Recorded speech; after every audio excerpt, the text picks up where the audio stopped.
그 노래만 들으면 난 그때 그 일이 생각나. 노래가 떠오르게 하는 기억이 있습니다.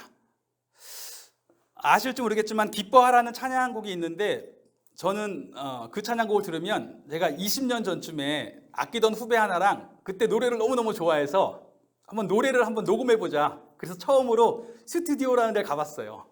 그래가지고 밤새 이 노래, 기존에 있는 노래인데 저희가 그 노래를 거기서 밤새 한번 녹음해본 적이 있었습니다. 그 기억이 나요. 그런가 하면 이문세의 노래들을 들으면 제가 고3 때에 저보다 한 살 아래에 사촌 동생이 있었습니다. 그런데 그 동생이 안타깝게도 이제 강에 가서 물에 빠져 죽었어요. 죽게 되었는데 그 동생이 같이 근처에 살았기 때문에 어릴 때부터 거의 같이 자랐거든요. 그런데 이 친구가 이문세 노래를 그렇게 좋아했습니다. 노래를 정말 잘했어요. 그래서 뭐 맨날 이문세 노래를 달고 살았기 때문에 지금도 제가 이문세 노래를 딱 들으면 그 동생이 생각이 납니다. 분명히 이 노래 혹은 음악은 저희의 기억과 굉장히 밀접한 관련이 있습니다. 그래서 실제로 마케팅 하시는 분들도 음악을 활용하죠. 짜짜라짜짜짜짜짜 뭐예요? 짜파게티가 생각나죠. 또 만나면 좋은 친구 MBC 문화방송 생각나시죠? 이렇게 마케팅을 활용합니다. 그런가 하면 요즘에 알츠하이머 치매를 치료할 때도 그분들께서 예전에 아주 좋아하시던 음악을 다시 한번 들려드리면 호전되는 그런 어떤 결과들이 있다고 합니다. 그런가 하면 교육에서도 기억하기 위해서 음악을 활용하죠. 뭐 비근한 예로 저희가 성경 66권을 외우려고 하면 그냥 외우려고 하면 힘들지만 노래로 외우면 금방 외우잖아요.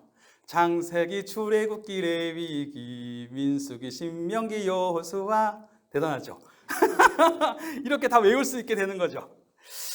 특히 문맹률이 높았던 예전에는 사람들이 글을 잘 모르기도 했고 글을 알아도 그때는 이렇게 종이가 흔하지 않아서 사람들이 종이로 그것을 가지고 있을 수 없기 때문에 사람들이 무언가를 기억할 때에는 구전에 의지해야 했습니다. 외워야만 했어요. 그래서 인디언 이야기들이나 아니면 고대의 그 역사 기록가들에 대한 이야기를 보면 다 그런 게 있습니다. 그 부족에서 제일 머리가 좋다 싶은 사람 딱 보이면 노래도 잘한다 싶으면 그 사람을 뽑아요. 그래서 그 민족의 기원과 역사에 대한 이야기를 노래로 만들어서 노래를 부르게 합니다. 그 노래가 무려 6시간 혹은 15시간. 그런데 그 노래를 다 외울 수 있어야 돼요. 토시 하나 안 틀리고 그 노래를 다 외우면 이제 전승자가 된 겁니다. 그런데 그걸 외우더라는 거예요. 인류학자들의 기록에 의하면 실제로 그 아메리카에 들어갔을 때에 인디언들을 만났을 때 인디언들이 그 역사를 기록하는 사람한테 가서 당신들은 언제 여기에 들어왔습니까? 물으면 그 사람한테 가서 노래를 불러보라 그래. 그럼 그 사람이 노래를 부르기 시작하는 거예요. 그래서 영화 뿌리라는 영화 아시죠? 그 흑인 노예 잡혀왔을 때 그 사람이 자기의 조상을 찾을 때도 노래하는 사람을 통해서 찾잖아요. 실제로 뇌학자들은 어떻게 음악이 이렇게 기억에 도움이 될까라고 이야기했을 때에 뭐 자세한 것도 저도 모르지만 그 사람들이 하는 얘기예요. 그 뇌는 자극에 반응한다고 합니다. 좋아하는 자극들이 몇 가지가 있는데 첫째 소리, 둘째 감정, 셋째 감각, 넷째 스토리, 그리고 반복. 그런데 놀랍게도 이 모든 것들이 어디에 있어요? 노래에 들어있습니다. 소리가 있죠, 감정이 있죠, 감각이 있죠, 스토리가 있죠, 반복이 되죠. 그러니까 노래를 부르다 보면 그걸 부를 때 뇌에서 호르몬이 나온다고 합니다. 그 호르몬이 뇌의 주름 여기저기에 이렇게 인식이 된대요. 그래서 패턴이 되어서 그 노래를 들으면 그 패턴들이 같이 살아나면서 그 패턴에 같이 있었던 일들이 떠오른다고 합니다. 뭐 자세한 건 모르지만 그렇게 도움이 된다고 분명히 이야기합니다. 노래는 기억을 불러옵니다. 오늘 저희가 읽은 본문 말씀은 신명기 32장의 말씀이에요. 어쩌면 저희가 지난 몇 주 동안에 계속 신명기를 보고 있는데 이전에 봤던 말씀이 또 한 번 반복되는구나 라고 느끼셨을지도 모릅니다. 그런데 사실 이 신명기 32장의 말씀을 제대로 이해하시려면 이 32장이 가지고 있는 두 가지 특징을 이해하셔야 돼요. 첫 번째 특징은 뭐냐면 이 32장은 언약 조문입니다. 무슨 말이냐면 그냥 읽을 때는 그냥 평범한 이야기 같지만 어떤 일이 있었는지 기억나시죠? 신명기 1장부터 30장까지는 모세가 3번에 걸쳐서 긴 설교를 하죠. 1장부터 4장까지, 5장에서 26장까지, 27장에서 30장까지 3번에 걸쳐서 긴 설교를 합니다. 그리고 그 설교의 내용이 무엇이냐면 그들 40년 전에 그들의 조상들은 호렙산에서 하나님과 언약을 맺었지만 그 언약을 따라 사는 것을 실패했다는 거예요. 하지만 그들은 40년 동안 광야를 걸으면서 다시 하나님을 깊이 알게 되었고, 이제 그들이 광야의 시간을 통해서 알게 된 하나님, 그 하나님과 다시 한번 언약을 맺는 얘기입니다. 그래서 하나님의 백성으로 살기 위해서 당신들이 기억하십시오. 그 기억을 지킴으로 듣는 마음을 지키십시오. 듣는 마음을 지킴으로 하나님 백성된 행복이 무엇인지를 누리십시오라고 이야기하는 것입니다. 그리고 특별히 29장 30장에 보면 그렇게 언약을 맺었더라라는 얘기가 나와요. 그렇게 언약을 맺은 거예요. 그리고 나서 31장에는 이 백성의 지도자였던 모세는 약속의 땅에 못 들어가게 되었어요. 그러니까 자기 대신에 그 백성을 이끌 후계자를 양성해야 되죠. 하나님께서 여호수아라는 사람을 지명하십니다. 그래서 여호수아에게 후계를 넘겨주는 얘기가 31장에 나와요. 그리고 이제 모세와 여호수아가 함께 백성 앞에 서 있습니다. 그리고 이제 백성 앞에서 그들이 맺은 언약을 다시 한번 선포하게 되는 것입니다. 그런데 그때에 이 언약 조문을 만들게 돼요.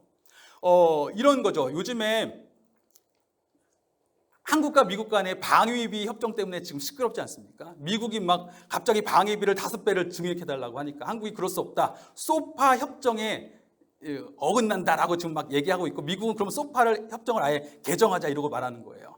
어떤 언약을 맺은 겁니다. 공적이고 법적인 언약을 맺은 거예요. 그래서 이 언약을 안 지키면 굉장히 큰 피해를 입을 수밖에 없게 되는 겁니다. 그런데 이 협정을 맺기 전까지 얼마나 많은 얘기들이 오고 갑니까? 이렇게 만나서 협정단이 서로 양쪽에서 만나서 계속 얘기를 하는 거예요. 우리는 이것이 필요합니다. 거기서 이것이 필요합니다. 이 협상에 들어갈 내용은 이것입니다. 막 얘기를 합니다. 그게 며칠을 걸려요. 그리고 나서 마지막에 합의했습니다라고 했을 때에 그러면 합의문을 씁시다. 그 합의문은 불과 몇 장에 딱 만들고 딱 끝냅니다. 그동안 했던 수많은 얘기들을 압축해서 합의문을 만드는 거예요. 그게 바로 32장입니다. 1장부터 30장까지 한 얘기들을 32장 한 장에 압축시켜 놓은 거예요. 그래서 이 32장의 내용은 고대의 언약문의 형태를 그대로 따라갑니다. 고대의 언약문, 고대에도 다스리는 왕이 있고 그 주변에서 다스림을 받는 왕들이 있었거든요. 그 왕들 간에 언약을 맺을 때에 언약문을 하나 썼었어요. 그 형태를 그대로 따라가요. 어떻게 가냐면 먼저 1장 1절과 2절을 보면 2명의 증인을 부릅니다. 증인을 불러서 이것에 대해서 늘 증거하게 이야기합니다. 그 증인이 누구냐면 하늘이여 땅이여. 아니 어떻게 하늘과 땅이 증인이 될 수 있죠? 왜냐하면 이거는 하나님과 사람이 맺는 언약이기 때문에 그렇습니다. 사람은 아무리 오래 살아도 이 세대는 어느 순간 죽게 되죠. 다음 세대가 올 것입니다. 그 세대도 어느 순간 죽게 될 겁니다. 또 다음 세대가 올 것입니다. 그러면 그 모든 세대에 걸쳐서 영원하신 하나님과 맺은 언약을 기억해야 돼요. 그러려면 증인은 누가 돼야 돼요? 이 세상이 없어지기 전에는 영원히 있을 그 무언가가 있어야 돼요. 그것이 하늘과 땅입니다. 그래서 하늘과 땅을 초대해요. 하늘이여 땅이여 들으라.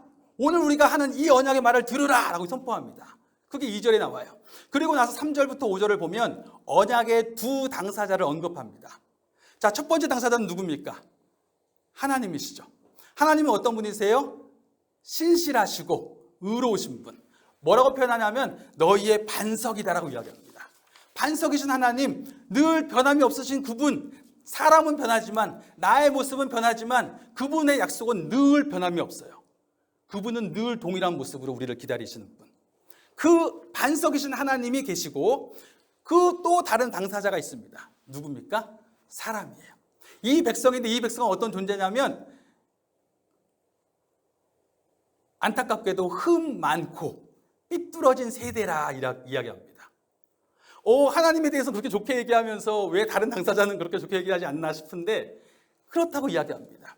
이 백성이 의로워서 하나님의 백성이 되는 게 아니라는 거예요. 이 백성의 능력이 좋아서 하나님이 그들과 언약을 맺으시는 게 아니라는 겁니다. 그들은 삐뚤어진 세대예요.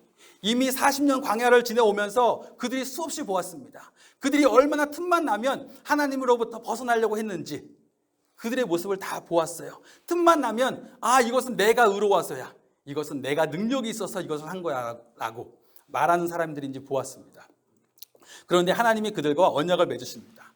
자, 그리고 나서 6절부터 15절을 보면, 이제 14절을 보면 거기에 언약 내용이 나와요. 언약의 내용이 무엇이냐면 한마디로 말하면 기억하라는 것입니다. 당신들은 기억하고 사십시오. 어떤 하나님을 기억해요? 이 하나님은 당신들의 아버지입니다.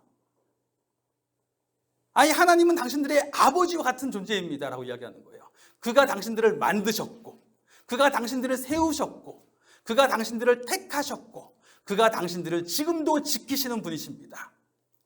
그 하나님을 기억하고 사십시오 라는 것이 언약의 핵심이에요. 우리가 이미 수없이 얘기했던 것처럼 그것을 기억하고 살아가기에 그들의 삶이 바뀔 거예요. 지금도 하나님께 듣는 마음을 지킬 수 있는 것이고, 그 듣는 마음 가운데 하나님이 어떻게 일하시는지를 보게 될 것입니다. 그래서 기억하십시오라고 이야기합니다. 자, 그러고 나서 15절부터 27절에 보면, 자, 우리가 누군가 약속을 해요. 약속을 했는데, 자, 꼭 약속한 거다.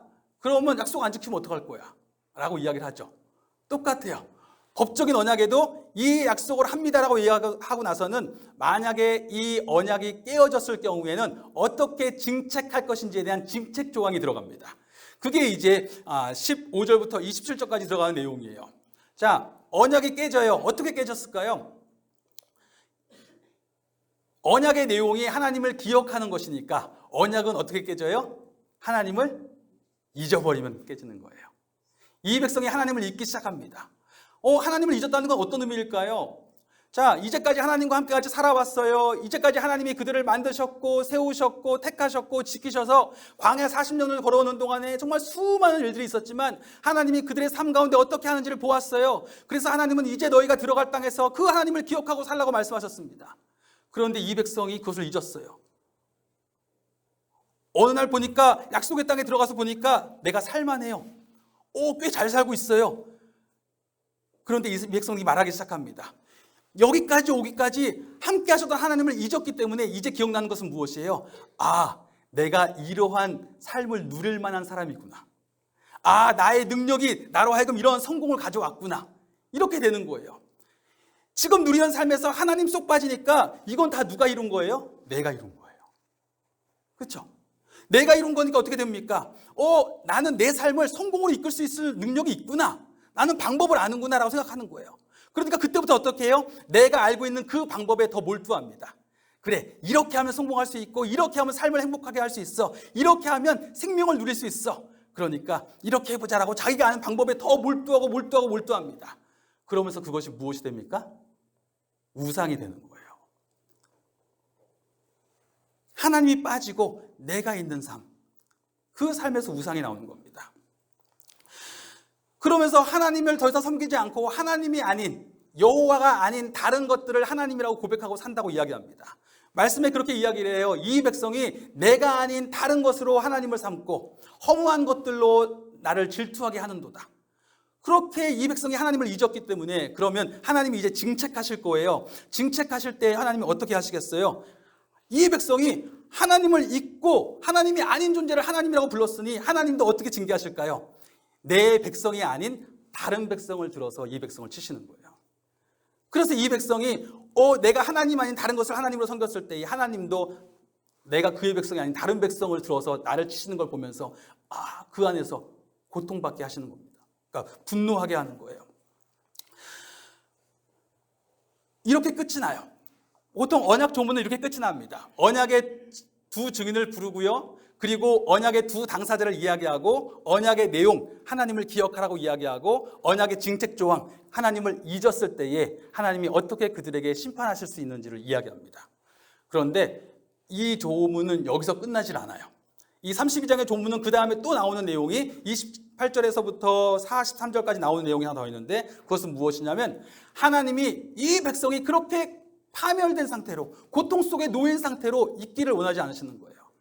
성경이 분명히 고백하는 것은 무엇입니까? 하나님의 심판은 우리의 파멸을 원하심이 아니라는 겁니다.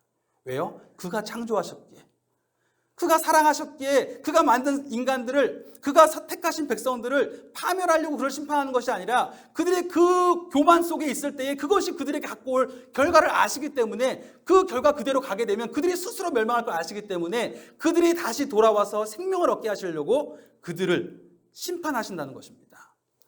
그래서 하나님은 이 백성이 다시 회복할 수 있는 길을 여시겠다고 해요. 두 가지 이유예요. 첫 번째는 하나님이 비록 다른 백성을 들었었지만 이 백성이, 다른 백성이 하나님이 하나님 백성을 심판하시려고 들었었을 뿐인데 이 백성은 어떻게 생각하겠어요? 아, 하나님이 나를 들었었다라고 생각하겠어요? 안 그러겠죠. 이해되세요? 다른 백성을 들어서 하나님의 백성을 심판하셨을 때 그 쓰임받은 다른 백성이, 아, 하나님께서, 이스라엘의 하나님께서 나를 다시 자기 백성을 버리고 나를 택하셔서 나로 하여금 이기게 하셨다라고 생각하지 않을 거 아닙니까? 그 백성은 어떻게 생각하겠습니까? 아, 내가 이겼다. 내가 이스라엘의 하나님을 이겼다. 에이, 뭐 하나님 믿고 산다고 하더니 별거 없구나. 나 하나님 안 믿고 사는데도 너희 하나님 믿는 백성들 내가 오히려 지배하고 있지 않느냐. 내가 오히려 이기지 않았느냐. 라고 이야기하게 되는 거죠. 그런데 그 모습을 하나님이 보실 수가 없으시죠. 그래서 하나님이 그들의 교만은 내가 잠시 사용했지만 그들의 교만은 반드시 내가 심판할 것이다. 그들에게 그 심판이 속히 오리로다 라고 말씀하십니다. 그리고 또 한편으로는 하나님의 백성들이 고통 가운데 있는 것을 기뻐하지 않으시죠. 결국은 그들이 돌아오길 바라셨던 거예요.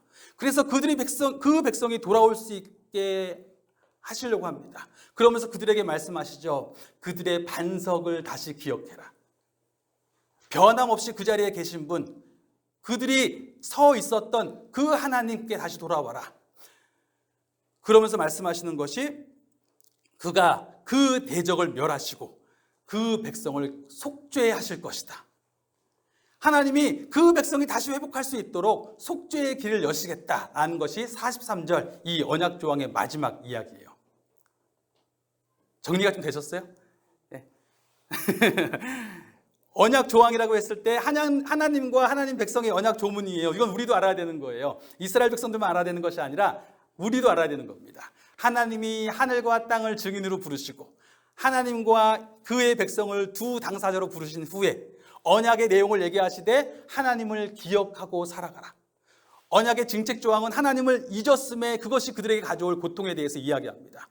그리고 나서 언약을 어떻게 그가 회복시키실 것인지를 이야기해요. 하나님이 그의 대적들을 멸하시고 그 백성에게 속죄의 길을 여실 것이다. 그 죄를 씻으실 일을 하실 거라는 거예요. 그래서 다시 하나님의 백성으로 살아가게 하실 거라는 겁니다. 이것을 이 백성은 날마다 기억해야 됐어요. 날마다 이 조문을 기억함으로 살아가야 됐습니다. 그러면 어떻게 기억하면 좋았을까요? 어떻게 이 언약 조문을 이 백성이 기억하고 살 수 있었을까요? 하나님께서 택하신 방법은 뭐냐면 노래예요. 44절에 보면 이렇게 얘기합니다. 모세와 그의 종 호세아, 여호수아를 말하는 거예요. 여호수아가 이 노래의 말씀을 백성에게 들리게 하더라. 하나님이 이 언약 조문을 노래로 만들게 하셨어요. 우리가 읽지는 않았지만 31장에 보면 모세에게 이 언약의 내용을 노래로 만들어 백성에게 들리게 하라라고 이야기합니다. 31장 마지막 절에도 모세가 백성 앞에서 이 노래의 말씀을 들리더라라고 또 이야기를 해요. 이건 노래예요. 즉 이 노래를 부르면서 하나님과 이 백성이 맺은 언약이 무엇인지를 날마다 기억하게 하셨습니다. 노래를 부르면서 이 노래가 그들 삶의 증거가 되게 하셨어요. 이 노래를 부르면서 언약의 내용이 무엇인지를 기억하죠. 그래서 사람들이 그들에게 물을 때에 대답할 것이 무엇인지를 알게 하셨습니다. 누군가가 그들에게 묻겠죠. 당신 하나님의 사람들은 왜 그렇게 삽니까? 일단 절기들만 봐도 왜 이스라엘 사람들에게는 당신들은 이러한 절기들을 지킵니까? 라고 이야기했을 때 이스라엘 사람들이 말하겠죠. 우리가 기억하기 위해서. 당신들은 왜 그 노래를 부릅니까? 우리가 기억하기 위해서.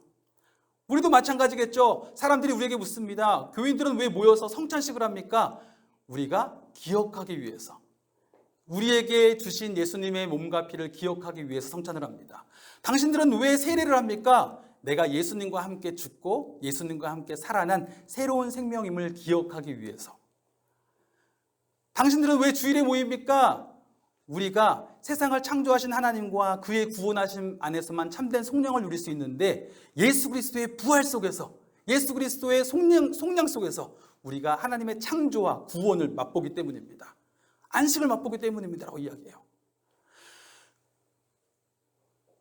아니, 당신들은 염치도 없습니까? 어떻게 그렇게 돌아갑니까? 아니, 어떻게 그렇게 삽니까? 라고 이야기했을 때, 아니, 어떻게 그렇게 사십니까? 라고 이야기했을 때에 우리가 기억하기 때문에 이렇게 삽니다라고 이야기하겠죠. 하나님을 기억하기 때문에 이렇게 삽니다라고 이야기해요. 그런가 하면 우리가 넘어진 걸 봤어요. 넘어졌다가 다시 돌아가는 걸 봅니다. 넘어졌음에도 불구하고 하나님 아버지 앞에 다시 기도하는 모습을 봐요. 그럼 사람들이 이야기하겠죠. 기독교인들은 염치도 없습니까? 맨날 기도하고 또 넘어지고 또 하나님 앞에 회개하고 또 넘어지고, 물론 이렇게 넘어지고 오르면서 오르내리면서 점점점 좋아지는 모습을 보이긴 하지만, 그래도 당신들은 염치도 없습니까? 라고 이야기할 때 뭐라고 얘기해요? 하나님께서 우리에게 속죄의 길을 여시겠다고 말씀하셨기 때문에 이 노래를 부르면서 우리에게 있는 언약이 무엇인지를 기억하는 겁니다. 언약의 내용을 기억해 하는 노래를 부르게 하십니다. 고대에 사실 이 노래를 어떻게 불렀는지는 잘 몰라요. 우리가 이스라엘 백성들이 이 32장을 구체적으로 노래로 부를 때에는 어떤 운율로 불렀는지 잘 모릅니다. 그런데 지금도 유대인들은 노래로 부를 수 있어요.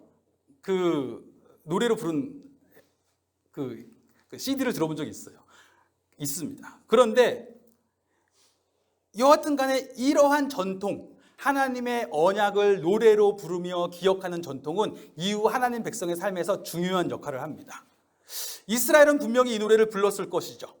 그리고 우리가 아는 수많은 시편들, 그 시편들이 다 이러한 전통 속에 있는 겁니다. 시편의 내용이 다 뭐예요? 언약을 기억하는 거예요. 언약의 말씀을 가지고 계속 그것으로 찬송하고 그것으로 기도하면서 그들이 가지고 있는 삶의 자리에서 기억해야 될 언약이 무엇인지를 다시 한번 새기는 것입니다. 예수님께서도 여전히 이 시편들로 찬양하고 기도하셨습니다. 하나님과 이 백성 가운데 있는 언약이 무엇인지를 노래하면서 기억하셨어요. 그렇다면 오늘 이 본문이 오늘을 사는 우리에게 주는 중요한 메시지 하나는, 신명기 청중이 그들이 받은 언약을 노래로 부르며 기억한 것처럼 우리 역시도 우리가 받은 언약, 예수 그리스도 안에서 우리가 받은 언약을 노래로 우리 귀에 들리게 하라는 것입니다. 실제로 교회의 수많은 찬송가들이 바로 이러한 전승 속에 있는 것입니다. 찬송가 공의회에서 찬송을 정할 때에, 혹은 새로운 찬양곡이 나왔을 때에 그것에 대해서 심의할 때에 그 기준이에요. 하나님께서 우리에게 주신 예수 그리스도 안에서의 언약의 말씀에 근거하고 있는가? 그리고 이 찬양이 그것을 기억하게 하는가? 그래서 그 찬양을 부르는 거예요. 우리가 받은 하나님의 언약을 노래 속에 집약적으로 고백하면서 기억하는 것입니다. 그래서 그 노래가 현재 우리 삶의 증거가 되게 하는 거예요. 예수 믿는 사람들, 당신은 왜 그렇게 사십니까? 왜 예수님을 믿으십니까? 라고 물었을 때에 내가 왜 이렇게 사는지를 이 찬양을 부르며 기억하는 것입니다. 한 예로 여러분이 아시는 찬양, 내 평생에 사는 길, 내 평생에 가는 길 아시죠? 작사자 스파포드라고 하는 사람인데, 이 사람이 미국인인데 젊은 나이에 정말 거상이 되었어요. 거부가 되었습니다. 그런데 한순간에 집이 다 망해버렸어요. 그리고 나서 마음이 상하니까 아내와 내 딸을 영국에 가서 휴양을 좀 하고 오라고 그냥 보냈어요. 배를 타고. 그런데 가다가 그 배가 침몰해서 내 딸이 다 죽어버렸습니다. 그리고 아내도 빠졌지만 구조당했고, 그래서 구조받아서 영국에 있는 아내를 만나기 위해서 배를 타고 가는데 그 바다를 지나가면서 얼마나 마음이 아팠겠어요. 자신의 내 딸이, 정말 우리가 지금 말하기가 쉽지, 그런 일이 일어났다면 정말 얼마나 아프겠습니까? 내 딸이 그 바다에 빠져있다는 걸 생각하면서 그 바다를 지나갈 때에 이 사람이 그 긴 시간을 잠도 못 자고 계속 울부짖습니다. 하나님, 내가 어떻게 해야 됩니까? 어떻게 해야 됩니까? 어떻게 이럴 수 있습니까? 막 울부짖어요. 그렇게 기도하다가 하나님, 저에게 말씀해달라고 그러면서 성경책을 펴는데 그때 보게 되는 말씀이 시편 23편의 말씀이에요. 여호와는 나의 목자시니 내게 부족함이 없으리로다. 나의 평생에 선하심과 인자하심이 정녕 나를 따르리니 내가 여호와의 집에 영원히 거하리로다.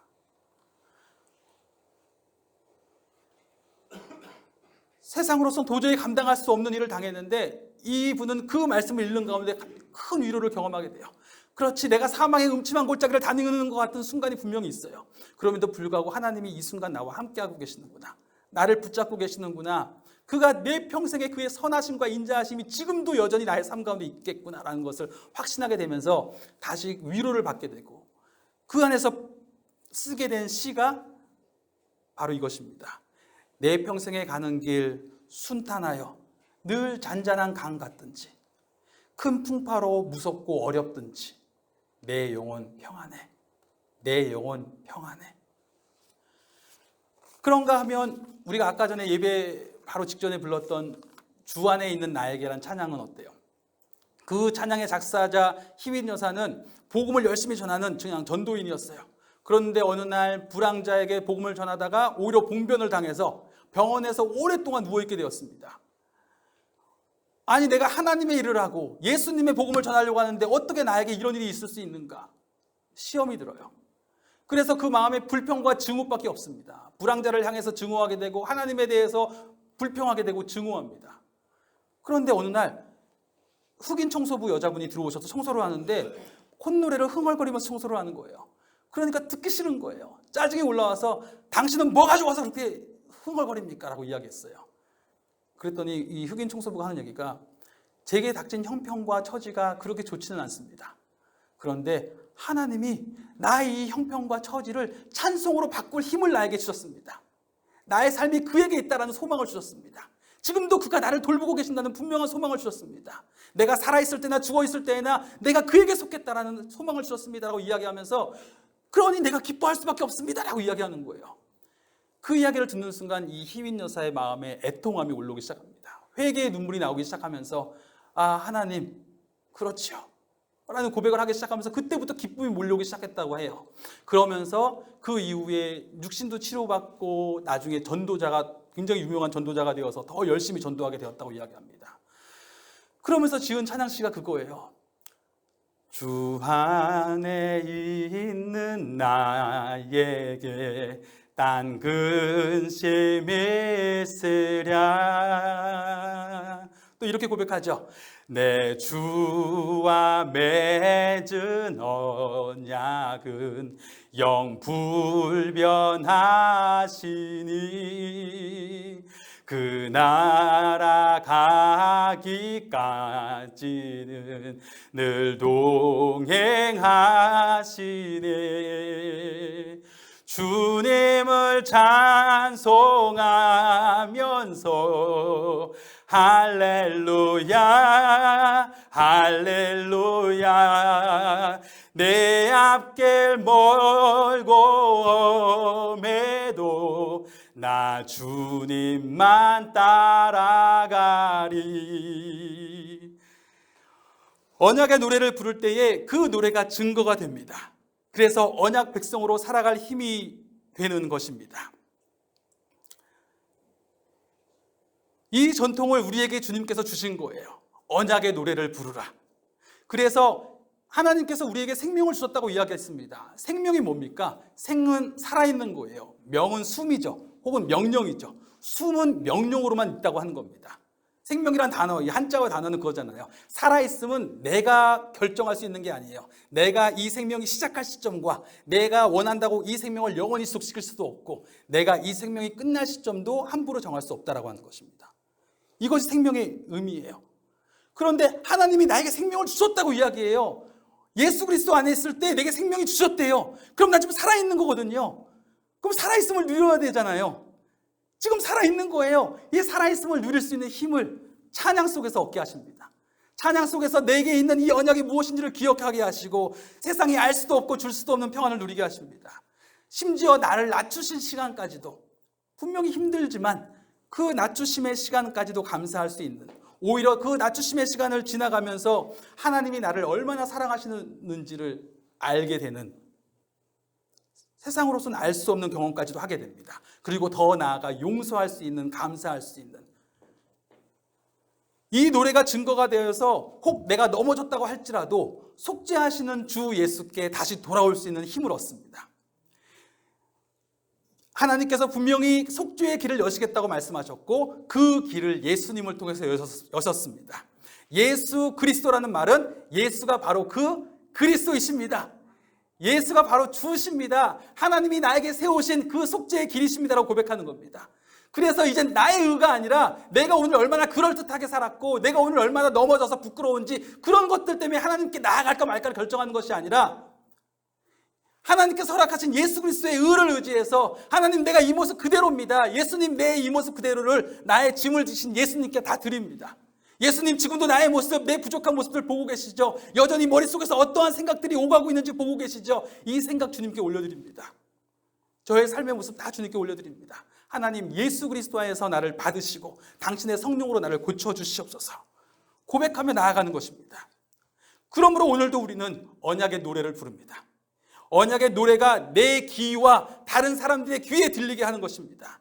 그것은 자신을 위해서도 하나님의 백성을 위해서도 그리고 하나님의 나라를 위해서 귀하게 사용되어질 것입니다. 하나님 안에 생명과 돌아올 소망을 얻게 하는 언약의 노래를 부르겠습니다. 아멘.